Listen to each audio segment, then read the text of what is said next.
Difícilmente, ¿no? Vale, miren. La última vez, ¿vale? De Ruth. De Ruth. Recuerda que estábamos hablando de ese amor incondicional, la historia del amor, que después salió en Netflix, salió la serie de Ruth. Hay una serie de Ruth. No la he visto, la puse a ver el primer capítulo, pero la verdad no la he... Está bien, no la he visto completa. Está bien. Entonces, mi idea realmente compartí hoy era el próximo libro, ¿vale? Que es que tiene el nombre de mujer, igual que el de Ruth, que es Esther, ¿vale? En el Antiguo Testamento, aparte de Ruth, que se habla sobre ese amor de la redención, hay también un amor a la provisión, ¿vale? Al poder de Dios de siempre llevar todo a buen camino. Yo muchas veces pienso que somos como ese barquito que estamos en un lago que no tenemos dónde ¿cómo se le dicen a los barcos cuando van a aparcar? ¿A dónde? A atracar. O sea, ¿cómo se barco? Entonces Jesús es nuestro muelle donde atracamos. Y la historia de Esther yo la voy a resumir porque no la voy a leer porque realmente tiene muchísimos mensajes muy bonitos. Vamos a tomar solamente un aspecto de este mensaje, que es sobre el propósito en nuestras vidas. El sábado pasado, bueno, no sé si fue ese sábado o el anterior, cuando José Luis estaba compartiendo los estudios, hubo algo que él comentó que me llamó mucho la atención. Muchos nos convertimos al cristianismo, aceptamos a Cristo, nos bautizamos, y es verdad que pareciera que eso fuera un todo, eso es el completo, y nos quedamos como ahí, aparcados, como ahí como que no avanzamos, no vemos, sino que venimos a la iglesia, nos sentamos, escuchamos, y a la final esa vela, ese fuego que estaba encendido, termina apagándose. En el libro de Ruth, ¿vale? Es una historia, ¿vale? De Esther. Es una historia sobre un rey Asuero. El reino de Israel había sido cautivado, había sido llevado fuera. Y esto viene siendo una historia donde Dios demuestra que Él se mueve en todos los lugares. No tiene excepción. En todos los lugares y con todas las personas que lo buscan, Él se mueve.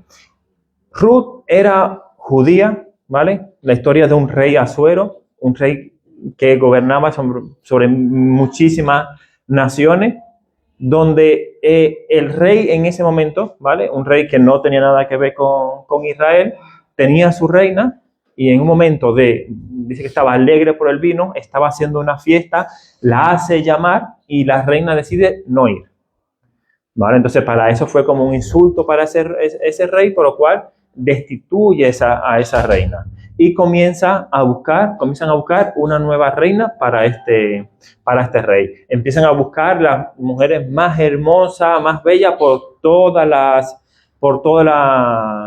naciones, por todos los pueblos. Y le llega. En fin, que dice que Esther era de buen parecer, que era hermosa, además de buen cuerpo, y fue elegida como reina para este rey. Pero Esther era judía. Y en ningún momento ella declaró que era judía. Esther tenía un tío que es Mardoqueo. Esther era huérfana y este hombre judío la crió.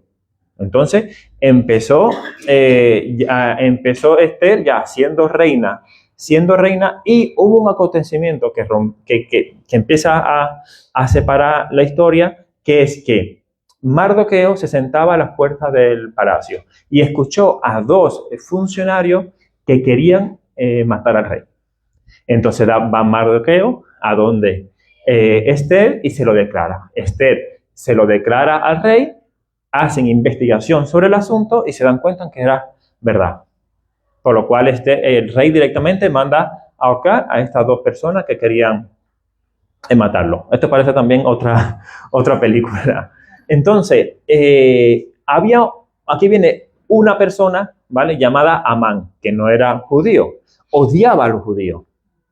¿Qué pasa? Que ahora Mardoqueo había sido puesto en una situación privilegiada. Ella era como un favorito del rey, le había salvado la vida al rey. Y a Amán eso por dentro le achicharraba, eso por dentro no le terminaba de cuadrar. ¿Qué hizo este Amán? Empezó a tejer un plan diabólico para matar a Mardoqueo, para matar a todos los judíos, para quedarse con todas las riquezas y con todas las cosas que tenía Mardoqueo. Pero Mardoqueo era una persona que lo que hacía siempre, buscar la voluntad del Señor. Aleluya. Él solamente siempre se iba y se buscaba la voluntad del Señor. Incluso este Amán era tan malvado que se puso a crear una horca especialmente para Mardoqueo. Amán no sabía todavía que Esther era judía. Y empieza a darle toda la vuelta al asunto, porque todo esto comenzó porque Mardoqueo no se arrodillaba frente al rey, ¿vale? Porque no está permitido que un judío se doblegue ante un rey. Entonces Amán dice, bueno, ¿y por qué este no? Porque este no se doblega sobre el rey Asuero, ¿vale? Que era el rey en ese tiempo. Entonces todo esto comenzó, que llegó hasta el punto que el rey Asuero hizo una carta donde tal fecha, a tal hora, a tal día, iban a matar a todos los judíos, ¿vale? A todos los judíos que estaban en esa nación. Imagínate la situación primero de Mardoqueo, la mano así privilegiado frente al rey, ahora iba a ser buscado, ahorcado, matado, a él, a toda su familia y a todo lo que tuvieran a todo lo que eran judíos. Bueno, llega un momento, ¿vale? Donde Mardoqueo, ¿vale? Va a donde Esther y le dice, oye, mira, es necesario que vaya frente al rey y declare todas las cosas. O sea, imagínate ahora Esther ir frente al rey y decirle que ella era judía. Ya estaba el decreto hecho. Ella también iba a morir. Y entonces le dice Mardoqueo, porque si callas, ¿vale? En Esther 3:14 dice, porque si callas absolutamente en este tiempo, respiro y liberación vendrá de alguna otra parte para los judíos. Mas tú y la casa de tu padre pereceréis. Y quién sabe si para esta hora has llegado al reino. ¿Qué le estaba diciendo Mardoqueo a Esther? Oye, la voluntad de Dios siempre se va a hacer. Mardoqueo sabía lo que era la providencia de Dios. La voluntad de Dios siempre se va a cumplir. Le estaba diciendo, si no eres tú, por otro lado va a venir respiro y alivio a este pueblo. Pero quién sabe si todo este tiempo, el ser apartada, el ser reina, ha llegado para que seas tú quien interceda por este pueblo. Al final, dice que ella se presentó frente al rey, que realmente primero se puso en ayuno, se puso en oración, se presentó frente al rey, que sin tener el llamamiento del rey, que eso era como si el rey te quería mandar a ejecutar porque te habías presentado sin permiso de él, lo podía hacer directamente. Pero él se presentó frente al rey, le declaró todas las cosas por un simple tropiezo de este Amán, de este hombre malvado. Dice que cayó encima de un sofá donde estaba Esther. Hubo una confusión. Inmediatamente el rey mandó a matar a Amán, a ahorcarlo. ¿Y dónde lo ahorcó? En la misma horca que estaba preparando Amán para Mardoqueo. Dase cuenta todo el cambio de la historia, todo el cambio del momento, ¿vale? Solamente porque la provisión de Dios, la providencia de Dios se iba a cumplir. O sea, Mardoqueo, de ser una persona privilegiada, ahí va a ser buscado, iba a ser ahorcado, y a la final, que había hecho este plan malvado, Amán, fue el que terminó ahorcado. Y esta historia de Esther tiene muchos mensajes. Puedes hablar sobre la oración y el ayuno, puedes hablar sobre la providencia, puedes hablar sobre el propósito, sobre el sacrificio de Esther, ¿vale? Pero seguramente hoy lo vamos a utilizar para hablar sobre el propósito de Dios en nuestras vidas. Amén. Entonces, Para que nos demos cuenta, la providencia de Dios dice que este pueblo estaba en una tierra extraña, fuera de la voluntad de Dios. Ellos no habían obedecido las órdenes de Dios, ya que la orden era haber regresado a la tierra de Israel, pero ellos se quedaron en ese sitio. Desobedecieron y olvidaron a Dios, vivían alejados de Él. No estaban alabando a Dios y tampoco estaban dirigiéndose a Él. El pueblo tenía que volver a Israel, la tierra prometida, pero algunos se quedaron en Babilonia, que era donde era este rey. Aunque no estaban bajo su voluntad, Dios lo guió como lo hizo mediante su providencia. Amén. Entonces, ¿por qué yo venía compartiendo sobre el propósito? Porque mira, quizás muchas veces nos sentimos apartados, nos sintamos en silencio. Muchas veces hemos tomado alguna decisión, ¿vale? Que no ha sido de acuerdo con la voluntad de Dios. Y eso empieza como a apagar nuestras vidas. Y más aún si lo que hacemos es venir, nos sentamos en la iglesia y no vemos que hay un más allá. Pareciera que a la final todo se vuelve una forma cotidiana, ¿vale? Yo decía, bueno, pero ¿cómo hacemos? Todos van a tener un gran propósito en la vida, todos van a ser pastores, todos van a ser evangelistas. No todos vamos a ser pastores, no todos vamos a ser evangelistas, pero eso no significa que no tengamos un propósito en nuestra vida, y un propósito que comienza desde lo básico. Así que en la providencia, ¿vale? Que es el medio que Dios utiliza para hacer como Él quiere entre lo bueno, lo malo, lo visible, lo invisible, todo lo lleva a un propósito digno. Él trabaja mediante esa providencia en nosotros, ¿vale? Pero nosotros tenemos que tener unos aspectos básicos, ¿vale? Nosotros tenemos que tener una cuestión básica en nuestra vida, que tiene que ver con el propósito fundamental en nuestra vida. Porque muchas veces pensamos que, vamos a ver, si tú eres evangelista, ¿vale? ¿Eres exento de orar o de ayunar? Si tú eres pastor, ¿tú estás exento de buscar la santidad y de no pecar?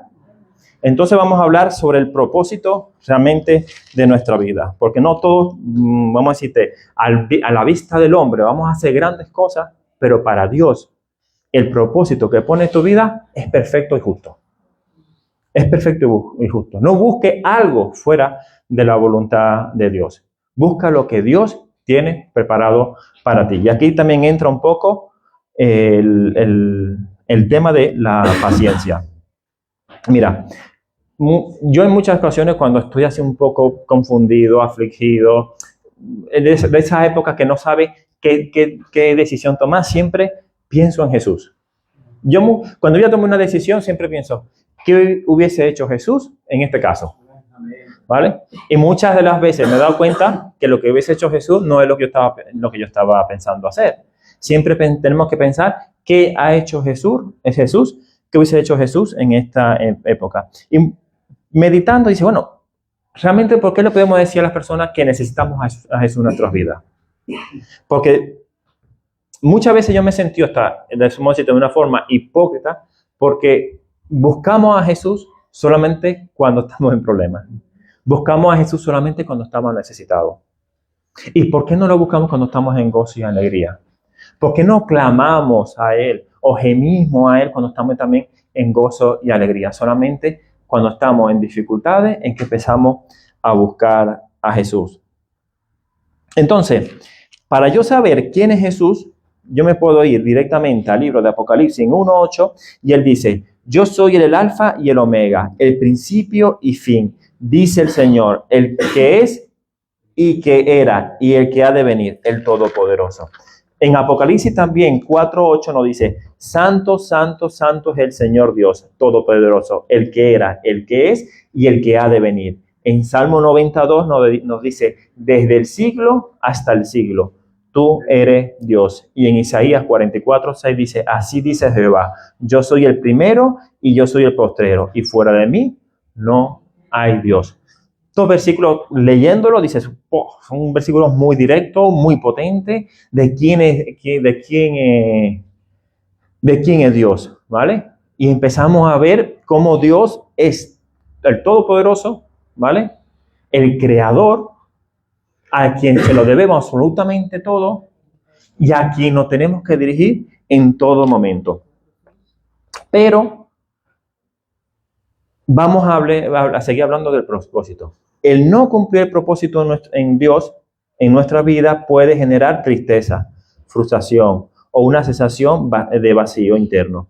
Cuando una persona se siente que no está viviendo conforme a lo que Dios quiere, puede experimentar una desconexión con su verdadera identidad y con el propósito que tiene el plan divino en nuestras vidas. Jesucristo a nosotros nos pone un nombre y ese nombre te identifica con un propósito. ¿Qué pasa si tú no estás viviendo el propósito en la vida? ¿Qué puedes sentir tú? ¿Qué podemos sentir nosotros? Somos llamados por Dios, ¿vale? Pero no estamos cumpliendo. No estamos viviendo bajo la bendición de Dios. Porque no estamos completos en nosotros mismos. Cuando muchas veces, por circunstancias, no te digo por circunstancias que no podamos evitar, por circunstancias que podemos evitar, pero por circunstancias, no venimos a la iglesia. ¿Qué sentimos en nuestras vidas? He fallado. Tenía que haber orado y no he orado. Tenía que haber ayunado y no he ayunado. Esas pequeñas cosas son propósitos en tu vida. Esas pequeñas bases son propósitos en nuestra vida. Entonces, si Dios no ha apartado, porque dice que somos santos, y santo es apartado, pero ¿apartado para qué? La palabra apartado, la palabra santo, santidad, también tiene que ver con propósito. Tú eres apartado para algo. Esther, cuando fue apartada, le dice el tío, ¿y si para esta hora tú llegaste a ser reina? ¿Y si para esta hora tú has llegado? Jesús tomó la decisión de apartarte. Jesús tomó la decisión de poner en ti el Espíritu Santo. Jesús ha tomado la decisión de poner en ti de repente talentos o dones. Jesús tomó la decisión que tú tuvieras X trabajos, que tuvieras en X lugar y que estuvieras tú con X familia. Jesús tiene el control de nuestras vidas. Y estamos hechos, ¿vale? Para cumplir un propósito en Cristo Jesús. El hombre que vive sin propósito, vive vacío. El hombre que va en el mundo sin un propósito de Cristo, de Dios, que es nuestro complemento, es nuestra necesidad, a la final termina vacío. Y vamos a seguir ahora con Jesús. Porque Jesús no pone el propósito. Pero ¿quién es Jesús para mi vida? ¿Quién viene a ser Jesús para mi casa? ¿Quién viene a ser Jesús para mi familia? ¿A quién le tocó el número 1? El número 1 tienes tú. Está escondiendo. El número 1. Juan 6:35 dice, yo soy el pan de vida. Yo soy el pan de vida. El que viene a mí nunca tendrá hambre. El que en mí cree no tendrá sed jamás. Vale, comenzamos. ¿Quién viene a ser Jesús? Es el pan de vida para nosotros. No tendremos hambre y no tendremos sed. ¿Qué estamos hablando? ¿De una parte física? No, estamos hablando de una parte espiritual. Porque el hombre sin Dios está vacío. Dios viene a ser la parte que complementa al hombre. El hombre sin Dios está perdido. Necesitamos a Jesús en nuestras vidas para ser completo. Amén. Dice que Él es el pan de vida. Viene siendo con la palabra Betlehem, que es de Betel. Él es nuestra provisión. Amén. Luego, ¿quién le tocó el 2? A mí. Muy bien. ¿Lo puedes leer? Pues dice, yo soy la luz del mundo. Amén. Estamos en oscuridad. ¿Quién nos alumbra? Cristo. Él es nuestra lumbrera. Él es nuestra guía. Él es que hace que nuestros ojos puedan ver en medio de la oscuridad. ¿Vale? Él es el que nos brinda esa luz. Después el 3. ¿Quién lo tiene? María. Yo. Muy bien, María. No. Ella atenta. Yo soy la puerta. Muy bien. Yo soy la puerta. Juan 10:9, ¿verdad? Él es la única puerta. ¿A dónde? A una casa de protección. ¿A dónde? Al reino de los cielos. ¿A dónde? Al cielo. Solamente hay infierno y cielo. ¿A dónde vamos ahí? Él es la puerta al cielo. Él es la puerta a la vida eterna. Él es la puerta a tu salvación. Él es la puerta a tu gozo, a tu paz. Él es la puerta que te da vida. ¿A dónde vamos a ir? ¿Nos quedamos fuera del redil o entramos por la puerta al redil? Entonces vemos que Él es pan de vida, vemos que Él es luz del mundo, vemos que Él es la puerta, y ahora ¿quién es el cuarto? Mira. Yo soy el buen pastor. Amén. Y el buen pastor, ¿qué hace? Da su vida por su oveja. Búscate a alguien que dé vida por ti. Dile al alcalde que dé la vida por ti. Venga, dile a tu jefe que dé la vida por ti. Él es el único que ha dado la vida por ti. Amén. 5. ¿Quién le ha tocado? ¿Este es el 5? Yo soy la resurrección y la vida. Juan 11:5. Yo soy la resurrección y la vida. ¿Y a ti también el mismo? Hay 2:5. Echarle la culpa a mi mujer que lo ha hecho. Él es la resurrección y la vida. Después viene el 6, uno de los versículos más poderosos. ¿Quién tiene el 6? Venga, Francisco. Juan 6:14. Yo soy el camino. Yo soy el camino, la verdad y la vida. Amén. Él es el camino. No está hablando que Él un camino. Es el camino. Es el único camino. Amén. Ahora, el 7. Yo soy la vid verdadera. Amén. Nadie es solamente Él, la vid verdadera. Y cuando tú estás unido a la vid, ¿vale? El Padre puede obrar a ti. Nadie llega al Padre si no es mediante de Jesucristo. Él es el que intercedor entre Dios y los hombres. Él es el que nos une al Padre. Es el que nos hace acepto para poder estar en la presencia del Padre. Porque el Padre no nos ve a nosotros, sino ve a la sangre de Cristo en nosotros. Y Cristo es lo que ve en mí, que soy un pecador y soy un necesitado de su sangre para poder ser santificado. Amén. Y después creo que tenemos un 8. Mira, aquí cerquita. Yo soy el Hijo de Dios. Yo soy el Mesías. Yo soy el Rey.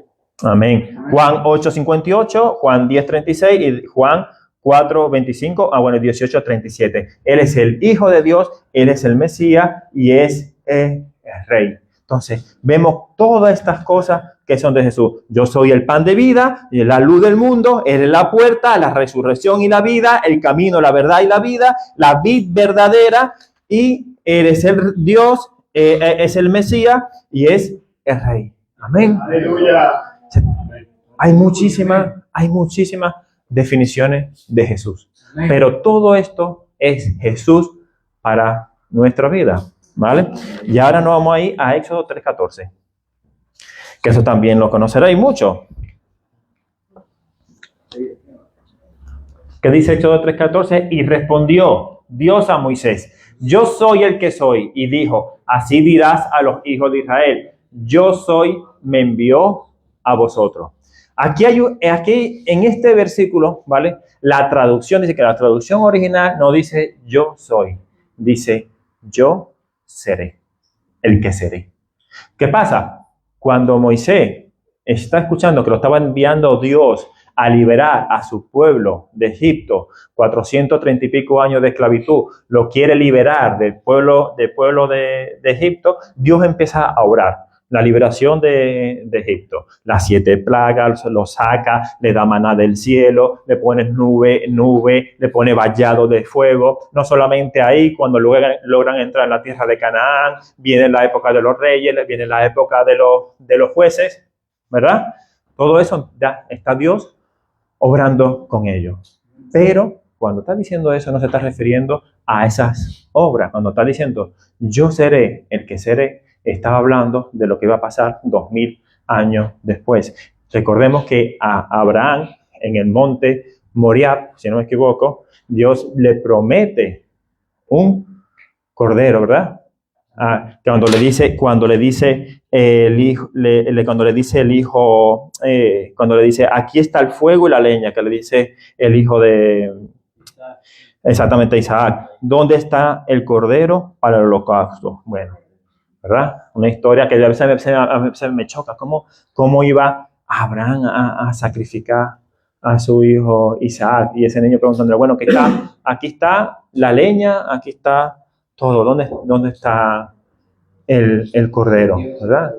Sí, y Dios proveyó en ese momento un cordero. Ese cordero estaba significando una promesa en un monte que es el monte Moriah. Bueno, 2000 años después, cerca de ese monte, a unos 700 metros, en una colina, en un monte que era el monte, el Gólgota, el monte de las carabelas, aquel lugar donde era una cantera, Dios proveyó su cordero, el que era y el que es y el que ha de venir. Por eso dice, yo seré. Ese era el que era. Por eso a los judíos les chocaba tanto que Jesús dijera, yo soy, porque en esta época, en la época de cuando estaba hablando con Moisés, el seré en plan futuro se estaba cumpliendo en la persona de Cristo cuando él decía, ahora yo soy. Y por eso a los judíos les chocaba tanto que Jesús dijera, yo soy, porque para los judíos Moisés era como uno de los grandes líderes. Y me estás diciendo ahora que tú eras el que le hablabas a Moisés hace 2000 años. Sí, ese era Jesús. Gloria a Dios. Amén. Yo seré. Y Él es quien nos da la salvación. Comenzó con un plan de salvación para el pueblo de Israel. Después un plan de salvación que llegará a todas las naciones, en todo lugar y en todo momento. Y ahora yo te pregunto, ¿quién es Jesús para tu vida? ¿Quién es Jesús para nuestra vida? ¿Quién es Jesús? Tenemos que temer, tenemos que estar angustiados, tenemos que estar asustados, tenemos que estar con miedo en este mundo. Nos dice que Él ya venció al mundo. Él dice que Él venció a Satanás y que Él venció al mundo. ¿Qué tenemos que hacer nosotros? ¿Qué tenemos que buscar nosotros? ¿El mundo? Tenemos que buscar a Jesús en nuestra vida, tener una relación íntima con Jesús, tener una relación íntima con el Espíritu Santo. El Espíritu Santo va a traducir nuestras peticiones. El Espíritu Santo va a obrar en nuestros corazones. El Espíritu Santo es el Espíritu Santo de poder. Tenemos el Espíritu de poder, tenemos el Espíritu de vida mediante la persona de Cristo. Y Cristo vive en mí. Ya no vivo yo, sino Cristo vive en mí. Y eso es lo que tenemos que buscar cada día los cristianos. Y vamos a empezar a hablar de los propósitos. Mateo 22:37. Te voy a dar 6 tips de los propósitos en tu vida. Y mira, hermano, el pastor más grande, el evangelista, el profeta, lo que quiera, si no cumple estos 6 tips en su vida diaria, da igual el título que tenga. Deséchalo. Porque hay 6 claves que tú tienes que cumplir en tu día a día para poder tener y llevar más adelante. Primero, dice que Jesús dijo, amarás al Señor tu Dios con todo tu corazón y con toda tu alma y con toda tu mente. Este es el primer y gran mandamiento. Y segundo es semejante, amarás a tu prójimo como a ti mismo. Tener a Dios como prioridad en tu vida. Ese es un propósito cuando te conviertes. Tener ahora a Dios prioridad como tu vida. No te preocupes por lo demás. Aunque cuando tú pones a Dios prioridad en tu vida, mira, no te está diciendo que deja a tu familia a un lado, que dejes de trabajar. No. Simplemente tenlo en prioridad. Todas tus decisiones, todos tus pensamientos, todas tus acciones, que sea conforme a la palabra de Dios. Amén. Después en Romanos 12:2. No os conforméis a este siglo, sino transformaos por medio de la renovación de vuestro entendimiento, para que comprobéis cuál es la buena voluntad de Dios, agradable y perfecta. Hermano, dejar el pecado, transformaos no nos conforméis a este siglo, no conforméis a las líneas, al pecado de este mundo, sino transformaos y buscar la buena voluntad de Dios en nuestra vida, hermano.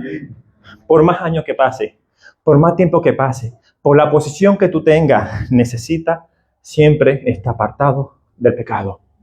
Necesita estar apartado del pecado. El 3, Lucas 9:23. Dice, y decía a todos, si alguno quiere venir en pos de mí, niéguese a sí mismo, tome su cruz cada día y sígueme. ¿Te lo dice que lo haga el primer día? ¿Te lo digo que lo haga una vez y ya no lo hagas más?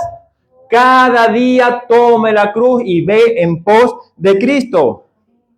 Seguir a Cristo no es solo creer, sino seguirlo en la vida cristiana, confiando en Él, obedeciendo su palabra y poniéndolo en nuestro centro de decisión. Entonces, vamos a recapitular. Amarás al Señor, lo ponemos en prioridad en nuestra vida, no nos conformamos a este siglo, sino que nos apartamos de las líneas del mundo, nos apartamos del pecado y seguimos a Cristo, nos negamos a nosotros mismos, tomamos nuestra cruz y seguimos a Cristo. Marcos 10:45.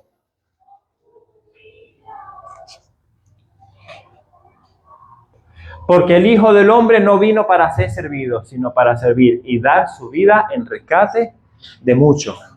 Un poco de lo mismo, ¿lo hacemos una sola vez o es nuestro cotidiano servir? No hay propósito de nadie en esta vida que no cumpla con un servicio a otra persona. No hay propósito en esta vida sin cumplir servicio a otro. Mateo 28, 19, 20.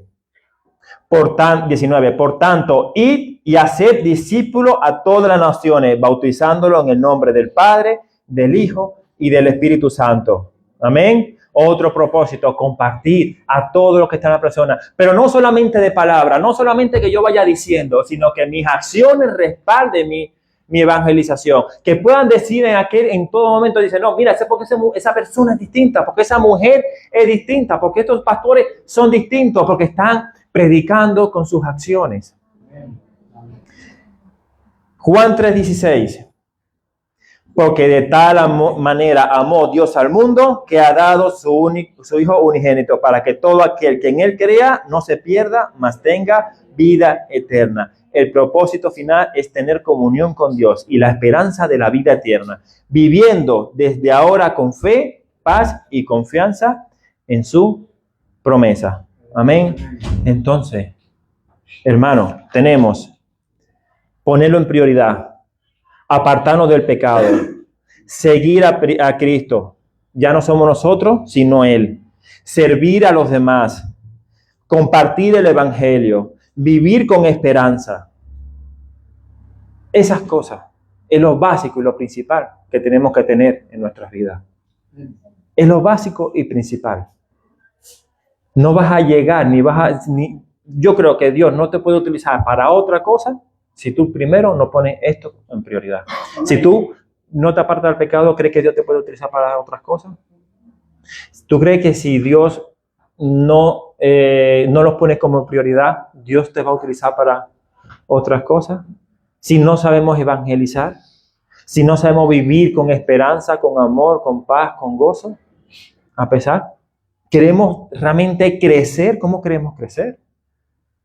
¿Queremos crecer como un árbol enfermo que después viene el viento y se lo lleva, lo parte y se lo lleva? ¿O queremos crecer con buenas raíces? Que aunque vengan los vientos no será movido.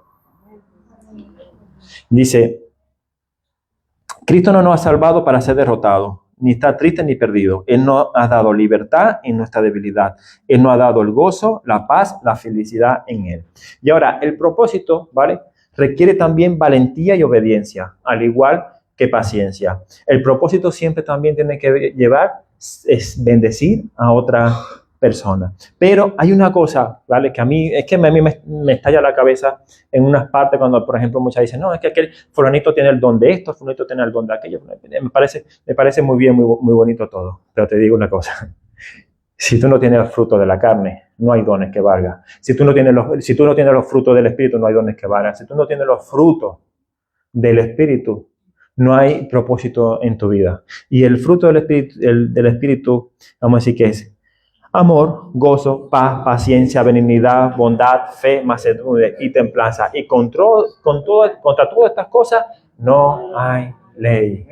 No hay ley. Hermano, tenemos que crecer en un evangelio sano. Tenemos que crecer en un evangelio que no sea, ahora estoy de muchas emociones y dentro de unos meses ya no ni aparezco por la iglesia. Tenemos que crecer en un evangelio sano. Y Recordemos los frutos de la carne: adulterio, fornicación, inmundicia, lavicia, idolatría, hechicería, enemistad, pleito, celo, ira, contienda, disensión, herejía, envidia, homicidio, borrachera, orgía y cosas semejantes a esto. No podemos crecer si tenemos obras de la carne, fruto de la carne en nuestras vidas. Si yo soy un árbol con buenos frutos, cuando venga Jesús va a poder coger de mí un fruto. Pero si soy un árbol con malos frutos, ¿qué va a venir a coger de mí? Yo creo que vendrá más bien con un hacha para ser cortado.